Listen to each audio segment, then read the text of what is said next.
তো hello guys, আপনারা তাজু ভাইয়ের ভিডিও দেখে কি শিখলেন আর কি বুঝলেন? তাই সে কিন্তু আসলে অনেক সরল মনের মানুষ। তো তুমি কি দেখলা আর কি বুঝলা তার ভিডিওগুলো দেখে বলো? সে আসলে একজন সরল মানুষ, আর মুখে যা আসে তাই বলে এবং তার সামাজিক সমস্যা এবং তার এলাকার যে সমস্যাগুলো সেগুলো নিয়ে ভিডিও করেন এবং অনেক ফানি টাইপের ভিডিওগুলো করেন। তুই বল। ও, আর মেন কথা হচ্ছে সে কিন্তু কিছুদিন আগেও ঢাকা থেকে কাজ করছে। ঢাকা থেকে কাজ করে এসে দেশের বাড়িতে এসে ঈদ করলো। ঈদ করার পরে এখন চলেও যাবে। তার নাকি বউ চলে গেছে। তার মানে বাসায় অনেক অভাব। আমি তার কিছু কিছু ইন্টারভিউতে দেখলাম, সময় টিভিরা অনেক তার ইন্টারভিউ নিয়েছে। এগুলোর মধ্যে সে বলল যে তার বাসায় নাকি খাওয়ার মতো চাউল নাই। তো তার ফ্রেন্ড সার্কেলরা তাকে ধরে আর কি এরকম মানে ভিডিও করার ইয়েতে নিয়ে গেছে। দুই একটা ভিডিও করতে করতে এই কিছু কিছু ভিডিওগুলো এমনভাবে ভাইরাল হয়েছে তার কথার কারণে।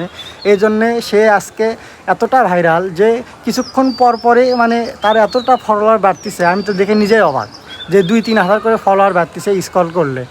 আর এইদিকে এখন তাকে যে চিনতেও না, তাদের গ্রামের লোকেরাই তাকে চিনতো না, এখন তাকে কিন্তু পুরো বিশ্বের মানুষও মানে চেনে এখন এই 2 দিনের মধ্যে। আর 2 দিনের মধ্যে এত ফলোয়ার গেইন করছে যে কি বলার মতো না। অনেক ভালো লাগবে, আশা করি অনেক সুন্দর হয়েছে। ধন্যবাদ।